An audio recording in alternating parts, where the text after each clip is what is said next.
हम हिमालय का विस्तार है जो कि उत्तर भारत में है, उसका पूरा विभाजन कवर करेंगे, जो कि बहुत ही इम्पोर्टेंट है हमारी परीक्षाओं के लिए।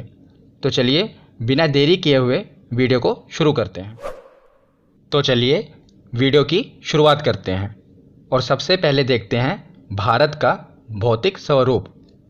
तो भारत के धरातल पर बहुत विविधता पाई जाती है।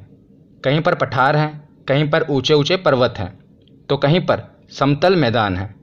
अगर हम देखें तो भारत के संपूर्ण क्षेत्रफल का लगभग 10.7% भाग पर्वतीय भाग है और लगभग 18.6% पहाड़ियाँ हैं।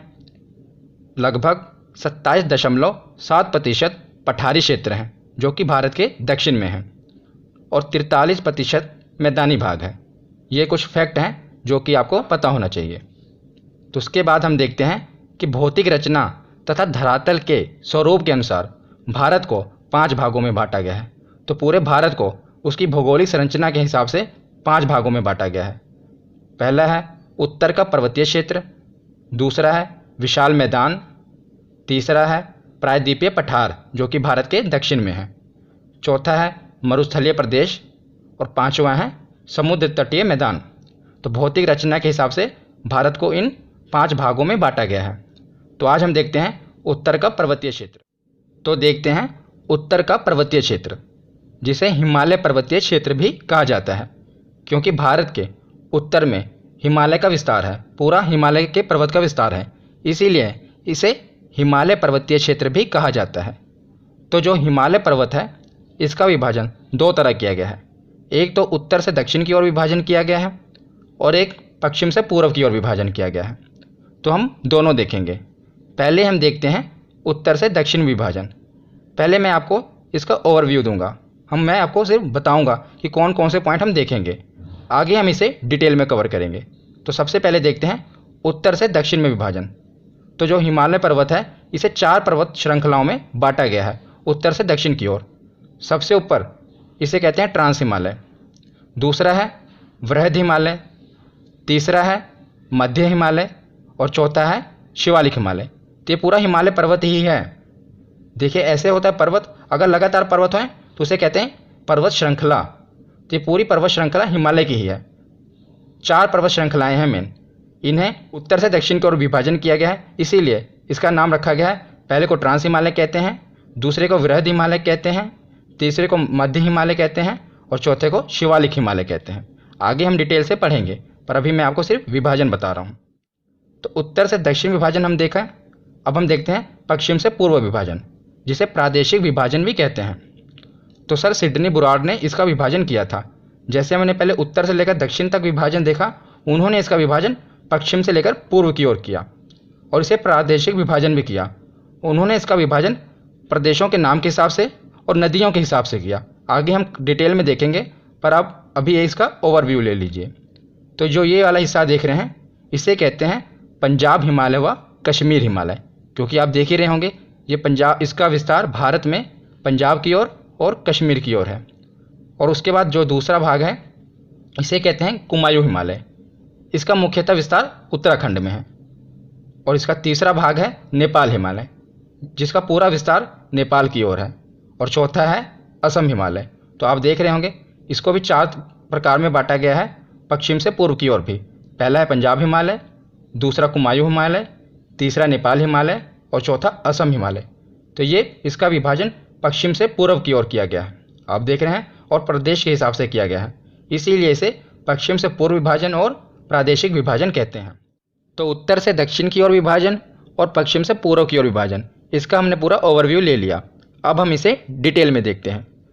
तो अब सबसे पहले देखते हैं उत्तर से दक्षिण की ओर विभाजन, जिसमें 4 पर्वत श्रृंखलाएं थीं। पहला था ट्रांस हिमालय, दूसरा वृहद हिमालय, तीसरा मध्य हिमालय और चौथा था शिवालिक हिमालय। तो उसका पहली पर्वत श्रृंखला हम देखते हैं ट्रांस हिमालय। ये काफ़ी कॉम्प्लिकेटेड है, पर मैं आपको बहुत ही आसान तरीके से समझाऊंगा और जिससे प्रश्न बनते हैं मैंने वही फैक्ट कवर किए हैं। तो चलिए देखते हैं। तो जो ट्रांस हिमालय है इसका जो विस्तार है, हम भारत की ही बात करेंगे तो जम्मू कश्मीर की ओर और लद्दाख में है। तो जिस प्रकार जो उत्तर से दक्षिण की ओर विभाजन था पूरे हिमालय का, वो 4 पर्वत श्रृंखलाओं में था, उसी प्रकार ये है पूरा ट्रांस हिमालय। और ये भी 4 पर्वत श्रृंखलाओं में बटा हुआ है। याद रखिएगा, जैसे पूरा हमने देखा ना, पूरा हिमालय उत्तर से लेकर दक्षिण की ओर कितनी पर्वत श्रृंखलाओं में बटा था, तो उसको वैज्ञानिकों ने 4 पर्वत श्रृंखलाओं में बांटा था, और पश्चिम से पूर्व की ओर भी 4 पर्वत श्रृंखलाओं में ही बांटा था। उसी प्रकार जो ट्रांस हिमालय का विस्तार है, इसे भी वैज्ञानिकों ने 4 पर्वत श्रृंखलाओं में बांटा हुआ है। याद रखिएगा। तो सबसे ऊपर कौन सा है? काराकोरम। तो सबसे ऊपर पर्वत श्रृंखला है काराकोरम। ये सभी ट्रांस हिमालय के ही भाग हैं। दूसरे नंबर पे है लद्दाख पर्वत श्रृंखला, तीसरे नंबर पे है जास्कर पर्वत श्रृंखला, और चौथे नंबर पे है पीर पंजाल पर्वत श्रृंखला। ये आपको आसानी से याद हो जाएंगे, आपको इसको रटना नहीं है, बस 2 बार वीडियो देख लेना, आपको ये आसानी से याद हो जाएंगे। तो यह है हिमालय का सबसे प्राचीनतम भाग है। कौन सा? ट्रांस हिमालय। तो ट्रांस हिमालय, याद रखिएगा, हिमालय का सबसे प्राचीनतम भाग है। और यहाँ पर वनस्पतियों का अभाव है। वनस्पतियों का अभाव क्यों है? क्योंकि जो हिमालय का सबसे ऊपर है ट्रांस हिमालय, तो जो ट्रांस हिमालय है ये पूरा देख रहे हैं हम, ये काफ़ी ऊंचाई पर है। अगर इसकी हम औसतन ऊंचाई की बात करें तो लगभग है 6000 मीटर। तो यहाँ पर पूरा बर्फ़ जमा होती है, पूरी बर्फ़ जमा होती है, जिस कारण यहाँ पर कोई वनस्पति नहीं होती। इसीलिए याद रखिएगा, यहाँ पर वनस्पतियों का अभाव है। यहाँ पर बड़े बड़े ग्लेशियर हैं और कोई भी यहाँ पर वनस्पति नहीं उगती। तो एग्जामिनर अगर पूछ ले कि वनस्पतियों का अभाव किस पर्वत श्रृंखला में है, तो याद रखिएगा ट्रांस हिमालय में है वनस्पतियों का अभाव। और इसके अंतर्गत 4 पर्वत श्रृंखलाएँ आती हैं, ये तो मैंने आपको बता ही दिया। कौन कौन सी? काराकोरम, लद्दाख, जास्कर और पीर पंजाल। ये पर्वत श्रेणियाँ ट्रांस हिमालय के अंतर्गत आती हैं। भारत में सबसे ऊंची चोटी K2 गोडविन ऑस्टिन है। तो K2 को ही गोडविन ऑस्टिन कहते हैं। इसकी ऊंचाई है लगभग 8611 मीटर। और काराकोरम पर्वत श्रेणी की ये सर्वोच्च चोटी है। तो काराकोरम की तो सर्वोच्च चोटी होगी ही, जब ये भारत में सबसे ऊंची चोटी है तो काराकोरम की भी तो सबसे ऊंची चोटी होगी। तो काराकोरम पर्वत श्रेणी की सर्वोच्च चोटी कौन सी है? K2। तो ये अभी समय इस पर पाकिस्तान का कब्जा है। पर ये जो पूरा जम्मू कश्मीर देख रहे हैं, अब तो ये ऊपर वाला लद्दाख बन गया, इसे भारत अपना अभिन्न हिस्सा मानता है। भले ही पाकिस्तान ने इस पर कब्जा किया हुआ है, पर यह है तो भारत का अभिन्न हिस्सा। इसीलिए जो इसकी सबसे ऊंची चोटी है, भारत उसे अपने अंडर ही मानता है। इसीलिए जब बात आए कि भारत में सबसे ऊंची चोटी कौन सी है, तो वो है गोडविन ऑस्टिन। याद रखिएगा। तो इसे K2 क्यों कहते हैं, ये भी मैं आपको बता देता हूँ। K2 क्यों कहते हैं? क्योंकि इसका नाम तो गोडविन ऑस्टिन है और इसे K2 भी कहते हैं। तो मैंने आपको बताया ना कि जब एक पर्वत लगातार पर्वत हो तो उसे पर्वत श्रृंखलाएँ कहते हैं। तो ये है काराकोरम पर्वत श्रृंखला। तो इसका नाम कैसे रखा गया था? पहले पर्वत को K1, काराकोरम K से शुरू होता है ना, K से, तो K1 रखा गया, दूसरे का K2 रख दिया गया, जब इसकी काउंटिंग हुई थी तो तीसरे का K3 रख दिया गया, चौथे का K4 रख दिया गया। तो इसमें जो सबसे ऊंची चोटी थी वो K2 थी, इसीलिए हम इसे K2 कहते हैं और इसे गोडविन ऑस्टिन भी कहते हैं। आशा करता हूँ इसे आपको याद रहेगा। K2 से याद रखना कि ये काराकोरम पर्वत श्रृंखला की ही सबसे ऊंची चोटी है। और दूसरा फैक्ट ये याद रखना, ये भी बहुत बार एग्जाम में पूछा गया है कि माउंट राकापोशी लद्दाख श्रेणी की सर्वोच्च ऊंची चोटी है। जिस प्रकार काराकोरम की K2 है, उसी प्रकार लद्दाख की सर्वोच्च चोटी कौन सी है, तो वो माउंट राकापोशी है। इसे क्यों पूछा जाता है एग्जाम में? क्योंकि जो यह चोटी है, ये इसकी जो ढाल है, ये विश्व में सर्वाधिक तीव्र मानी जाती है। हम कहते हैं ना कि कई चीज़ों की बहुत ही खड़ी ढाल है, मतलब इसकी जो ढाल है काफ़ी तीव्र है। अगर यहाँ से कोई चीज़ नीचे गिर जाए तो उसका कभी पता नहीं चलेगा। इसकी ढाल काफ़ी तीव्र है पूरी दुनिया में, इसीलिए पूछा जाता है कि माउंट राकापोशी लद्दाख श्रेणी की सर्वोच्च चोटी है और इसकी जो ढाल है वो विश्व में सर्वाधिक तीव्र मानी जाती है। तो ट्रांस हिमालय हमने कवर कर लिया। अब हम दूसरा देखते हैं, वृहद हिमालय। तो दूसरी पर्वत श्रृंखला थी कौन सी? उत्तर से दक्षिण की ओर वृहद हिमालय। इसी को हिमाद्री हिमालय कहते हैं, इसी को सर्वोच्च हिमालय कहते हैं और इसी को महान हिमालय कहते हैं। ये सभी एक ही के नाम हैं। अभी धीरे धीरे मैं आपको बताऊंगा तो आपको ये याद हो जाएंगे। तो यह हिमालय की सबसे ऊंची श्रेणी है और विश्व की सबसे ऊंची चोटी माउंट एवरेस्ट इसी पर्वत श्रेणी में स्थित है। तो विश्व की जो सबसे ऊंची चोटी है माउंट एवरेस्ट है, वो इसी पर्वत श्रेणी में स्थित है, इसीलिए इसे सर्वोच्च हिमालय भी कहते हैं। ठीक है। और कंचनजंगा, नंगा पर्वत, नंदा देवी आदि इसी के कुछ महत्वपूर्ण शिखर हैं। अब मैं आपको ये मैप से समझाता हूँ, बहुत ही आसान तरीके से आपको ये याद हो जाएगा। तो सबसे पहले तो आप अपने दिमाग में मैप को रखिए। मैंने पिछली वीडियो में भी आपको बताया था कि अगर आप एग्ज़ाम की तैयारी कर रहे हैं तो जो भारत का नक्शा है वो तो आपके दिल और दिमाग पे छपा होना चाहिए। तो भारत का नक्शा अगर आप अपने दिमाग में रखेंगे तो उसके उत्तर में है हिमालय पर्वत और दूसरी हम पर्वत श्रृंखला देख रहे हैं वृहद हिमालय की पर्वत श्रृंखला। तो हम देखते हैं कि भारत में इसका विस्तार कहाँ से कहाँ तक है। तो भारत में इसका विस्तार है POK के नंगा पर्वत से लेकर, याद रखिएगा ये नंगा पर्वत है, अरुणाचल प्रदेश के नामचा बरवा पर्वत तक इसका विस्तार है भारत में। तो सबसे पहले हम देखते हैं कि पीओके में कौन सा है, नंगा पर्वत, याद रखिएगा। उसके बाद अगर आप कश्मीर से आगे आइए तो उत्तराखंड है, नक्शे को रखना दिमाग में। तो उत्तराखंड में प्रमुखतः ये 3 पर्वत हैं। पहला है बंदरपूंछ पर्वत, दूसरा है कामेट पर्वत और तीसरा है नंदा देवी पर्वत। ये 3 पर्वत हैं उत्तराखंड में। ज़्यादातर एग्जाम में पूछा जाता है कि नंदा देवी पर्वत कहाँ पर है, तो याद रखिएगा नंदा देवी पर्वत उत्तराखंड में है। सबसे पहले है बंदरपूंछ पर्वत, दूसरा कौन सा है तो कामेट पर्वत और तीसरा है नंदा देवी पर्वत। और उसके साथ साथ आपको बताता हूँ कि जो बंदरपूंछ पर्वत है और कामेट पर्वत है, इसके बीच में छोटी छोटी पर्वत श्रृंखलाएँ हैं, छोटे छोटे पर्वत हैं, ये भी एग्जाम में पूछे जाते हैं। तो बंदरपूंछ और कामेट के बीच ही गंगोत्री, यमुनोत्री, केदारनाथ और बद्रीनाथ पर्वत हैं। ये सभी उत्तराखंड में ही है ना, आपको पता होगा केदारनाथ और बद्रीनाथ कहाँ पर हैं, तो उत्तराखंड में ही है। इसे आप आसानी से याद रख पाएंगे। और बंदरपूंछ और कामेट के बीच में है, तो ये दोनों पर्वतों के बीच में ये पर्वत श्रृंखलाएँ हैं, इन्हीं को हम कहते हैं गंगोत्री, यमुनोत्री, केदारनाथ और बद्रीनाथ। तो ये हुआ उत्तराखंड। तो उत्तराखंड के बाद आगे आपको पता है नेपाल शुरू हो जाता है। तो नेपाल में इसका विस्तार है, ये सभी पर्वत श्रृंखलाएँ हैं। एक बार हम देख लेते हैं, आपको इसे रटना नहीं है, आसानी से आपको ये याद हो जाएंगे। तो सबसे पहले है धौलागिरी पर्वत, दूसरा है अन्नपूर्णा पर्वत, तीसरा है मनसालू पर्वत, चौथा है गौरीशंकर पर्वत, पांचवा है छुयू पर्वत और छठा है माउंट एवरेस्ट पर्वत, जो कि दुनिया का सबसे ऊंची चोटी है माउंट एवरेस्ट। ये कहाँ पर है, तो ये नेपाल में ही है। इसे भारत में क्या कहते हैं, तो भारत में इसे कहते हैं माउंट एवरेस्ट। और नेपाल वाले इसे क्या कहते हैं, नेपाल वाले इसे कहते हैं सागर माथा। और तिब्बत में यानी कि चाइनीस इसे क्या कहते हैं, तो वो कहते हैं चोमो लुंगमा। ये सभी माउंट एवरेस्ट के ही नाम हैं। तो माउंट एवरेस्ट के आगे है मैकालू। तो ये जितनी भी पर्वत श्रृंखलाएँ हैं, पर्वत हैं, ये कहाँ पर हैं, तो ये है नेपाल में। तो नेपाल के बाद आगे क्या आता है, तो सिक्किम आता है। तो सिक्किम में कौन सा पर्वत है, तो सिक्किम में है कंचनजंगा पर्वत। याद रखिएगा कौन सा पर्वत, कंचनजंगा पर्वत, ये है सिक्किम में। और आखिरी में ख़त्म कहाँ होता है, तो अरुणाचल प्रदेश के नामचा बरवा पर्वत। अब यहाँ पर कुछ इंपॉर्टेंट चीज़ मैं आपको बताता हूँ कि एग्ज़ाम में ज़्यादातर आप कंफ्यूज होते हैं। जब ये पूछा जाए कि भारत में सबसे ऊंची पर्वत चोटी कौन सी है, तो वो कौन सी है, हमने पीछे पढ़ा K2 गॉडविन ऑस्टिन। अगर ये पूछ लिया जाए कि भारत की सबसे ऊंची चोटी कौन सी है, याद रखिएगा भारत की, तो वो कौन सी होगी, तो भारत की है कंचनजंगा। कौन सी, कंचनजंगा, क्योंकि ये अभी भारत के अधिकार में है। पर जो दूसरी है K2 वो भारत में तो है, भारत में जब पूछा जाए कि भारत में, वो भारत में तो है पर उस पर भी पाकिस्तान ने कब्जा किया हुआ है। वो भारत का भिन्न हिस्सा तो है पर पाकिस्तान ने कब्जा किया हुआ है। इसीलिए अगर वहाँ पर पूछा जाए कि भारत की कौन सी है, तो कंचनजंगा। स्टूडेंट इसे कैसे याद रखते हैं, आप भी इसे ऐसे याद रख सकते हैं। देखिए कहाँ से पूछा जा रहा है ना, भारत की, तो की से कहाँ से शुरू हो रहा है, कंचनजंगा।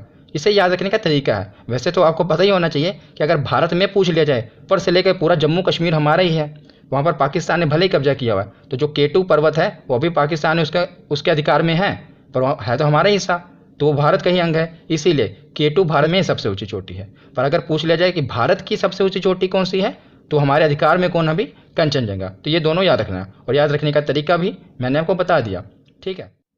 अब वृहद हिमालय के बाद देखते हैं मध्य हिमालय, जिसे लघु हिमालय भी कहते हैं। लघु हिमालय क्यों कहते हैं, क्योंकि अगर हिमालय की बाकी पर्वत श्रृंखलाओं को देखा जाए तो उसकी ऊंचाई के मुताबिक इसकी ऊंचाई काफ़ी कम है। तो हिमालय का यह भाग पर्यटन के लिए मशहूर है, टूरिज़्म के लिए काफ़ी फेमस है, क्योंकि ज़्यादा ऊंचाई पर नहीं है। और यहाँ की औसतन ऊंचाई 1800 से लेकर 3000 मीटर है, याद रखिएगा। और इसी के पास शिमला, कुल्लू, मनाली, मसूरी, नैनीताल, डलहौजी, रानीखेत आदि जैसे प्रमुख पर्यटन स्थल हैं। तो मैंने आपको कहा ना, जितने भी पर्यटन स्थल हैं वो हैं मध्य हिमालय में। तो जब भी एग्जाम में आपको कोई भी पर्यटन स्थल आ जाए और पूछा जाए कि ये किस हिमालय में है, तो याद रखिएगा वो है मध्य हिमालय में, क्योंकि इसी को हम याद रखिएगा पर्यटन हिमालय भी कह सकते हैं। आदि जैसे प्रमुख पर्यटन स्थल कहाँ पर हैं, तो मध्य हिमालय में है। यहाँ की ढालों पर छोटे छोटे घास के मैदान पाए जाते हैं, जिन्हें कश्मीर में मर्ग कहते हैं। जैसे आप इमेज में देख रहे हैं, तो यहाँ ये छोटे छोटे घास के मैदान पाए जाते हैं, तो ढालों पर पाए जाते हैं। जैसे आप देखते हैं एक पर्वत है, उसके बाद पर्वत श्रृंखला होती है, दूसरा पर्वत होता है, तो जो इसकी ढाल है, ढालों पर क्या पाए जाते हैं, घास के मैदान पाए जाते हैं। और इन्हें क्या कश्मीर में कहते हैं, तो मर्ग कहते हैं। जैसे कि सोनमर्ग, गुलमर्ग काफ़ी फेमस है टूरिज़्म के लिए, आपने नाम सुना ही होगा सोनमर्ग और गुलमर्ग का। तो जब भी बात आए पर्यटन की तो सीधा आप मध्य हिमालय को टिक कर देना। तो उसके बाद हम देखते हैं शिवालिक हिमालय। तो हमने ट्रांस हिमालय, वृहद हिमालय और मध्य हिमालय पढ़ लिया। आखिरी कौन सा है उत्तर से लेकर दक्षिण के विभाजन वाले में? शिवालिक हिमालय। इसे बाहरी हिमालय भी कहते हैं। बाहरी हिमालय क्यों कहते हैं? क्योंकि हमने सबसे ऊपर पढ़ा ट्रांस हिमालय, उसके बाद आया वृहद हिमालय, फिर आया मध्य हिमालय, तो ये सबसे बाहरी है, इसलिए इसे बाहरी हिमालय भी कहते हैं। और याद रखिएगा, जो सबसे ऊपर था ट्रांस हिमालय, ये सबसे प्राचीनतम भाग है हिमालय का, और जो ये है शिवालिक हिमालय, ये सबसे युवा भाग है हिमालय का। तो यह हिमालय पर्वत का सबसे दक्षिणी तथा भौगोलिक रूप से युवा भाग है, जो पश्चिम से पूर्व तक फैला हुआ है। और इसकी औसतन ऊंचाई बात की जाए तो 850 से लेकर 1200 मीटर है। और बात की जाए इसके विस्तार की, तो इसका विस्तार पाकिस्तान से शुरू होता है, और वहाँ से लेकर पाकिस्तान के कौन से सुलेमान पहाड़ी से शुरू होता है, वहाँ से लेकर अराकाम पर्वत। तो भारत और म्यांमार के बीच जो पर्वत सीमा बनाता है उसे कहते हैं अराकाम पर्वत। काफ़ी बार एग्जाम में पूछा गया है कि भारत और म्यांमार के बीच कौन सा पर्वत सीमा बनाता है, तो ये अराकाम पर्वत ही भारत और म्यांमार के बीच सीमा बनाता है।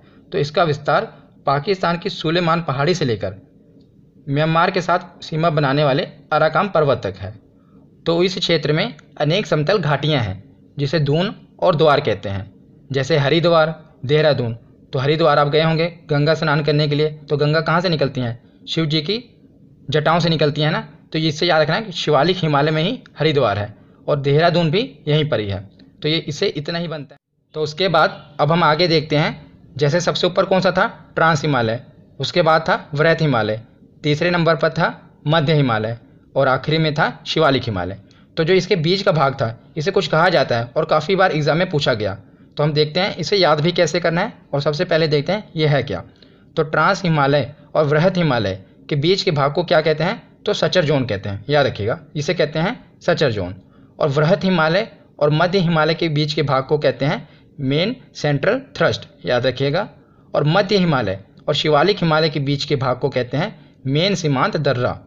अब बात आई कि इसे याद कैसे करेंगे, क्योंकि ये काफ़ी बार पूछा गया है एग्जाम में। तो सबसे ऊपर कौन सा है? Suture zone. तो ये इससे याद रखिएगा, चाह हटा दिए सर जोन। तो सर हमारे शरीर के सबसे ऊपर कौन सा भाग होता है? सर होता है ना हमारा। तो इससे याद रखना कि सबसे ऊपर है सचर जोन। और दूसरे नंबर वाला है सेंट्रल। तो ये तो आपको पता ही लग गया, ये सेंटर में है। सबसे ऊपर सर है, बीच में सेंटर वाला भाग, तो सेंट्रल जोन है ये वृहद हिमालय और मध्य हिमालय के भाग बीच में है। तो बाकी एक ही बचा लास्ट में, मेन सीमांत दर्रा। तो ये तीनों चीज़ आप याद रखना है, ये कई बार एग्जाम में पूछा जाता है। एग्जाम में ऐसे पूछा जाएगा कि ट्रांस हिमालय और वृहद हिमालय के मध्य कौन सा भाग है? याद रखिएगा, सचर जोन। तो उत्तर से लेकर दक्षिण की ओर विभाजन तो हमने पढ़ लिया। अब हम देखते हैं हिमालय का पश्चिम से लेकर पूर्व की ओर विभाजन। इसे प्रादेशिक विभाजन भी कहते हैं, क्योंकि इसका नाम प्रदेशों के हिसाब से रखा गया है। तो सर सिडनी बुराड़ ने पश्चिम से पूर्व की ओर हिमालय का विभाजन किया। तो हिमालय तो एक ही है, और उसकी जो पर्वत श्रृंखलाएं हैं वो भी 4 ही हैं। पर पहले हमने देखा इसका उत्तर से लेकर दक्षिण की ओर विभाजन, मतलब ऊपर से लेकर नीचे की ओर। अब हम देखेंगे इसका पश्चिम से लेकर पूर्व की ओर विभाजन, पश्चिम से पूर्व की ओर इसका विभाजन देखेंगे। तो सर सिडनी बुराड़ ने इसका पश्चिम से पूर्व की ओर विभाजन किया। उन्होंने भी इसका 4 भागों में ही विभाजन किया। तो सबसे पहले है पंजाब हिमालय, जिसे कश्मीर हिमालय भी कहते हैं। दूसरे नंबर पे है कुमायूं हिमालय, तीसरे नंबर पे है नेपाल हिमालय, और चौथे नंबर पे है असम हिमालय। अब हम देखते हैं पहला भाग पंजाब हिमालय व कश्मीर हिमालय। तो याद रखिएगा, जो जो इम्पोर्टेंट फैक्ट हैं जो एग्ज़ाम में पूछे गए हैं मैंने सिर्फ वही कवर किए हैं। तो जो सर सिडनी बुराड़ थे उन्होंने क्या किया, पश्चिम से पूर्व की ओर विभाजन कैसे किया? तो जो जो प्रमुख नदियाँ थीं उन्होंने उस हिसाब से उसको बांट दिया। जो जो नदियों के बीच पहाड़ आते थे उनका विभाजन उन्होंने कर दिया। तो इसका विस्तार देखते हैं पंजाब हिमालय का। तो इसका विस्तार है सिंधु नदी से सतलुज नदी के बीच का भाग। तो सिंधु नदी से लेकर जो सतलुज नदी के बीच का भाग है उन्होंने इसे पंजाब हिमालय का नाम दिया। और इसका विस्तार देखें तो पंजाब और कश्मीर और हिमाचल का कुछ भाग इसके अंतर्गत आता है। और बात करें इसकी लंबाई की, तो इसकी लंबाई है 560 किलोमीटर। और सबसे इम्पोर्टेंट, कई बार एग्जाम में पूछा गया है कि यहाँ पर जाफरान की खेती होती है। एग्जाम में ऐसे पूछा जाता है कि जाफरान की खेती हिमालय के किस भाग में होती है? तो याद रखिएगा पंजाब हिमालय में। तो जाफरान क्या होता है? तो जो आप नीचे ये इमेज देख रहे हैं ये जाफरान का पौधा है जो इस पर फूल लगा हुआ है। आपको जाफरान तो नहीं समझ आ रहा होगा, पर अगर मैं आपको केसर बताऊं तो आपको इजीली समझ आ जाएगा।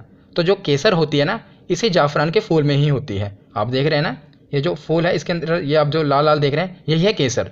तो जाफरान की खेती के लिए फेमस है पंजाब हिमालय। वैसे भी आपको पता होगा कश्मीर केसर के लिए काफ़ी फेमस है। तो पंजाब हिमालय को ही कश्मीर हिमालय कहते हैं और यहीं पर जाफरान की खेती होती है। उसके बाद हम देखते हैं कुमायूं हिमालय। तो हमने पिछले देखा कि सिंधु नदी से लेकर सतलुज नदी के बीच के भाग को कहते हैं कौन सा, क्या कहते हैं, पंजाब हिमालय। तो सिंधु नदी से लेकर सतलुज नदी के बीच, अब यही सतलुज नदी से लेकर काली नदी जो है उसके बीच के भाग को कुमायूं हिमालय कहते हैं। तो याद रखिएगा, आगे आगे बढ़ते जाना है। तो सतलुज नदी से लेकर काली नदी के मध्य के भाग को कहते हैं कुमायूं हिमालय। और इसका विस्तार मुख्यतः कहाँ पर है? तो इसका विस्तार है उत्तराखंड में। उत्तराखंड में है और इसकी लंबाई है लगभग 320 किलोमीटर। याद रखें कि नंदा देवी, केदारनाथ, बद्रीनाथ आदि जितनी भी प्रमुख चोटियां हैं वो कुमायूं हिमालय पर ही हैं।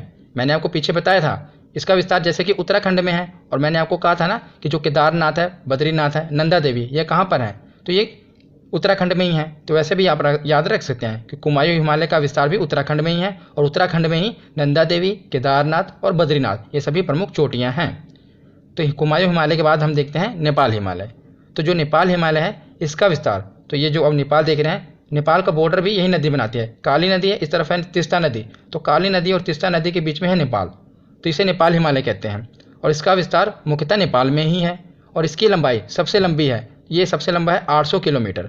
माउंट एवरेस्ट, कंचनजंगा प्रमुख चोटी है जो इसी पर ही है, क्योंकि जो आपको पता ही होगा, मैंने पीछे बताया ना कि माउंट एवरेस्ट कहाँ पर है, तो नेपाल में ही है। तो नेपाल हिमालय में ही होगा, ये तो सीधा ही आप याद रख सकते हैं। तो ये पूछा जाता है कि माउंट एवरेस्ट किस हिमालय पर है, तो नेपाल हिमालय पर है, अगर इसका विस्तार पश्चिम से पूर्व की ओर हो तब। तो आखिरी में एक बच्चा कौन सा? असम हिमालय। तो असम हिमालय का विस्तार कहाँ पर है? तो काली नदी और तीस्ता नदी के बीच में है नेपाल। तो तीस्ता नदी के बाद जो दिहांग नदी है, कहीं कहीं पर इसका लिखा होता है दिहांग नदी पर, और कहीं कहीं पर लिखा होता है ब्रह्मपुत्र नदी। तो जो ब्रह्मपुत्र नदी है इसी की सहायक नदी है दिहांग नदी। तो आप कंफ्यूज मत होइएगा, अगर दिहांग नदी हो तो वो लगा देना, अगर ब्रह्मपुत्र नदी हो तो उस ऑप्शन को टिक कर देना।